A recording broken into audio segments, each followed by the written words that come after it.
Concerning new CDC report on the first severe human case of bird flu in the U.S. Samples taken from a patient in Louisiana show mutations that could make it easier for this virus to spread from person to person. Now, right now, there's no evidence it's been passed along to anyone else, and the CDC says risk to the public remains low. But experts warn a single mutation like this could potentially lead to another pandemic. Welcome everyone to the Hurting Humanity channel. You heard that correctly. A virus like the bird flu, which is a flu for birds, could potentially lead to the next pandemic. And I've covered this numerous times over the last couple of years with the bird flu, but there's more stuff that has come out in the last 24 hours that everybody out there needs to hear about, because this is absolutely comical at this point. But people out there are tweeting, they're posting all over the internet that they will not comply. And the people who are going to release a bird flu magic potion for humans know, for the most part, the majority of civilians will not go and get an actual shot for a bird flu. However, they also know that there are a lot of people who are still walking around wearing masks who will go and will put this inside of their body. And that is obviously still very important to them. So I'm going to play for you a couple of clips, and I want you to listen to some of the nonsense that is circulating. Some of these same health experts that we saw on television, who are actors, not doctors, year after year, month after month, while we were all locked down, while a lot of us lost our jobs, they're back on television, the same familiar faces. And they're saying that they want the Biden administration to, at the very least, release something before Donald Trump comes into power. Of course, playing into the conservative right, pretending like Donald Trump is anti-magic potion when Donald Trump is the one responsible for Operation Warp Speed. And they're doing this to play into the liberal audience, who is getting more and more fearful by the day of a flu for birds. And some of the words and some of the things you're going to hear include how we need to get testing back in place. So you might remember why it was really important for them to test you the last time, even though some people would test positive and they'd say they had no symptoms whatsoever, and still we walked among oblivious people, where you didn't need to have symptoms to have the actual virus. Some of the things that we heard were just proof 100% that we're living in the dumbest time period in human history, that you don't have to have any symptoms of a virus. You don't have to be sick at all to have the virus and to need to lock yourself down for 14 days. So they want people to start taking a test for the bird flu, specifically people who work on farms around birds, around cows. And of course, this will spread to people who own chickens, who own cows, because that's really what this is about. It's about getting CRISPR into the food supply chain, not just the food supply chain like Purdue, the local food supply chain. So they're telling people that they need to get a test for the bird flu on top of that. And it's on top of them telling you that we should have learned our lesson from the last time, that this time everybody better comply and get in line, at the very least go test themselves. They talk about one of the funniest two things I've heard in a long time. They're starting to use their Tavistock, which is their Sinclair Broadcasting Group, is using this term, reassortment. So they're calling it reassortment, the mutation and reassortment. The reassortment is where things change because one illness becoming another illness through reassortment of a mutated virus. That's the quote. Reassortment, where things change because of one illness becoming another illness through reassortment of a mutated virus. And people out there listen to this, and then they become fearful instead of saying, are they just making it up as they go? Well, they've told us along the way that they make it up as they go. Remember, they specifically told us at the World Economic Forum that they own the science. It belongs to them because it's make-believe, and they make it up as they go. We partnered with Google, for example. If you Google climate change, you will, at the top of your search, you will get all kinds of UN resources.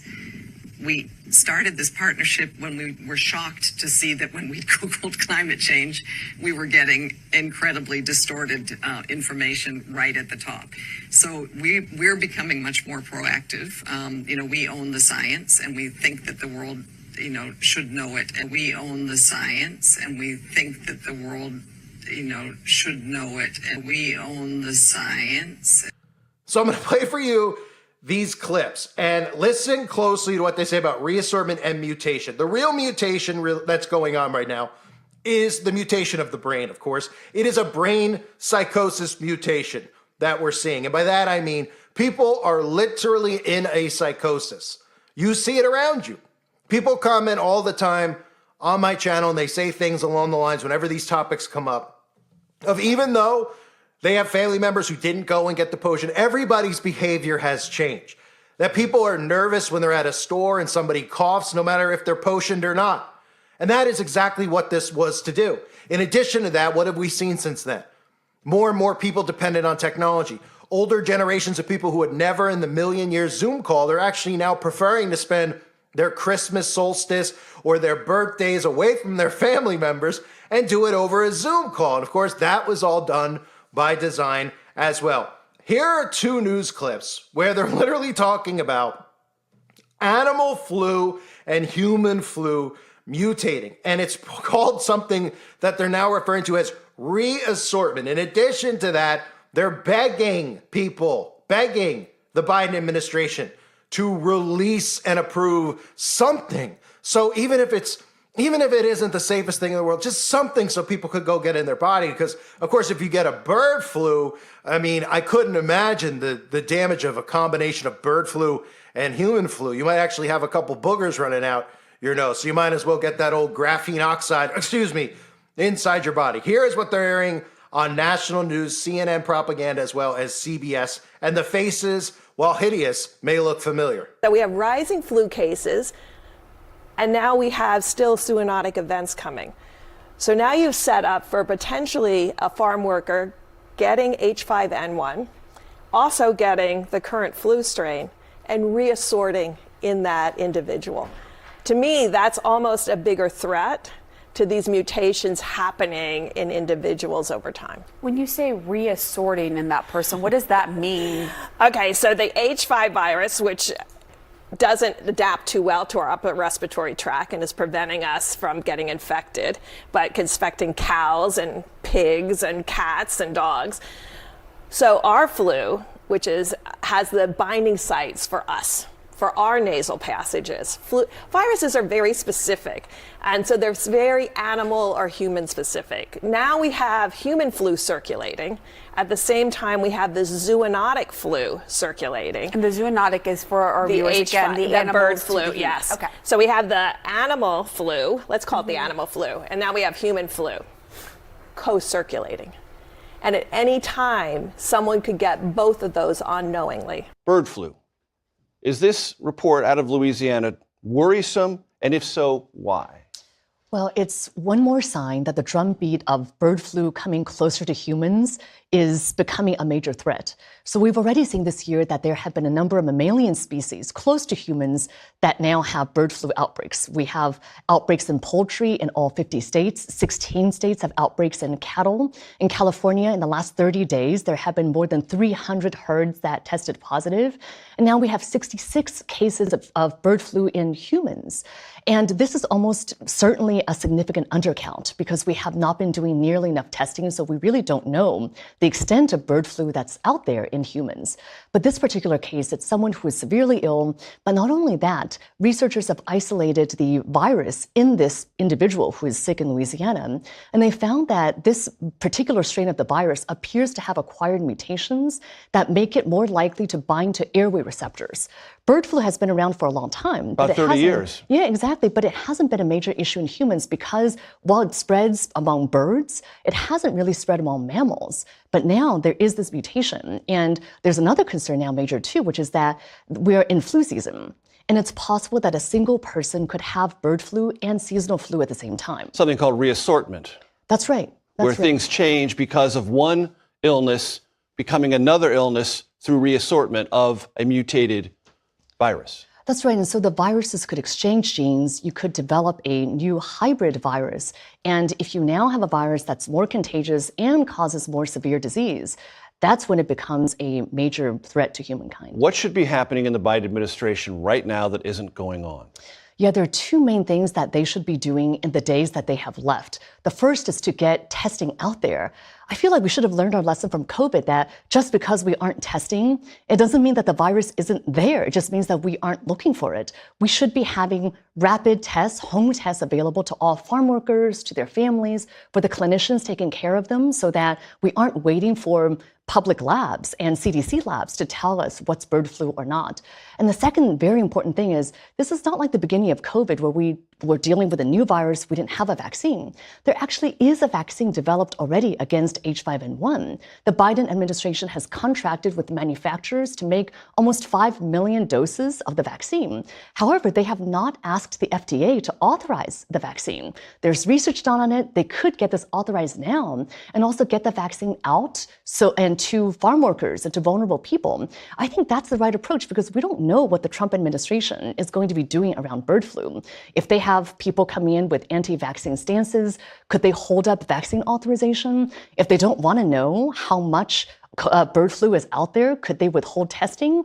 I mean, that's a possibility. And I think the Biden administration in the remaining days should get testing and vaccines widely available so that at least it empowers state and local health officials and clinicians to do the right thing for their patients. So these are the same so-called experts who never came back and said anything about the last time that they convinced the audience that listens to them and thinks that they're actual doctors, never came back and apologized because they still play make-believe to their audience that people like us are crazy conspiracy nuts. Even though we said before it happened that it would happen, we said what the goal of it was with nanotech. And then, of course, once it was released, they told you that you could go about your life the way you used to go about it. Then a couple of weeks later, they told you you needed one every couple of months. Then they told you it wouldn't even make you immune, right?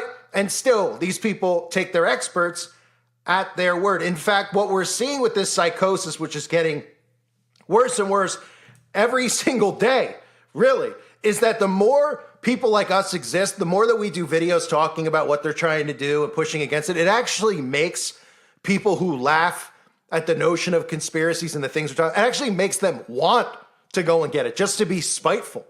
It really does. I mean, I don't even see why they're taking down content anymore about this specific topic. Because the people out there who already went and got it, they're going to go and get it again if they're still alive and kicking, which a lot of them aren't.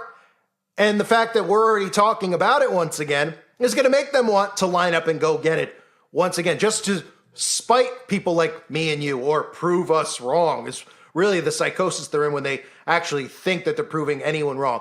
One of the other things you may have heard as well, which is funny, is she said something along the lines of airway receptors. And airway receptors are sensory units that help control breathing and defend the lungs. They're found throughout the respiratory tract from the nose to the bronchi, okay?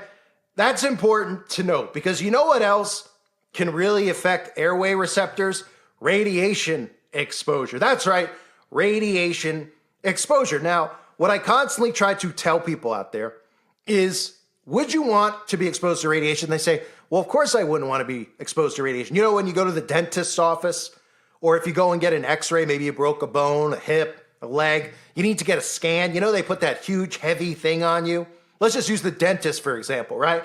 They want to see if you got a cavity, right? You go for your cleaning. And they lay that massive thing that's like 20 pounds across your body. That's to prevent radiation exposure.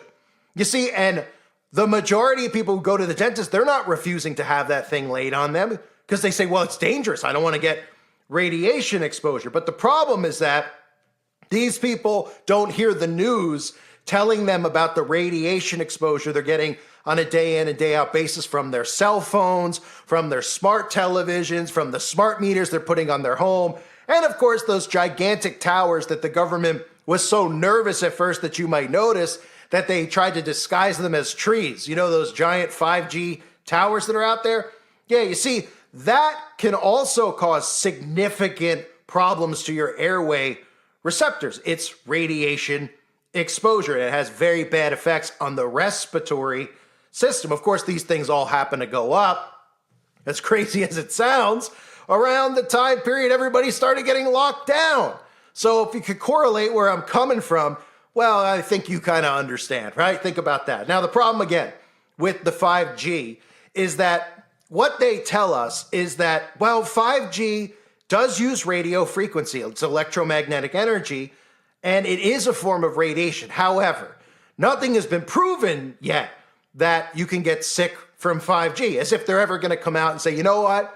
We found out you can get sick from this. We're now going to remove our trillions of dollars of towers that we can use to manipulate the weather, as well as send radiation to you and eventually control you through once you have certain technology inside of your body. When you're hooked up to the Internet of Bodies, we're going to need these towers in place, right? So they don't want to tell you that because they're never going to remove them. So why would they ever admit to it? But they also don't play completely dumb because they do admit that it's a form of radiation. But like I've said a trillion times, the common human being in the year 2024 going into 2025 will not believe it unless they see it with their own eyes. Well, the problem is that the majority of these people don't see anything with their own eyes. They see it through blurred vision. And the only eyes that they have are actually Big Brother's all-seeing eye, because all the stuff they believe comes from the media. So they're not using their own eyes to see things actually happening in the world. They're looking at their phone, they're looking at their television. And obviously, when they look at these towers, they don't see yellow or red or pink or green beams coming out of it. Thus, it makes it almost impossible for them to believe it. But it is true.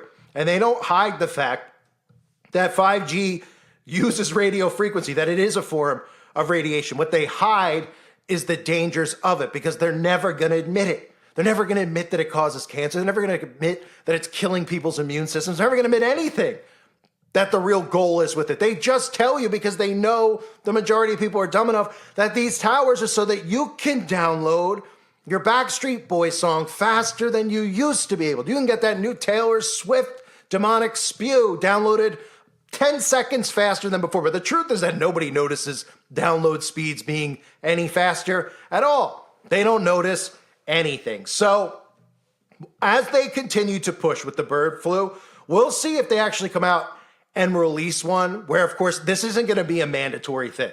So anybody out there that's hearing the alt-right media telling you that they're going to try to lock us down, that they're going to try to do this stuff, this is different.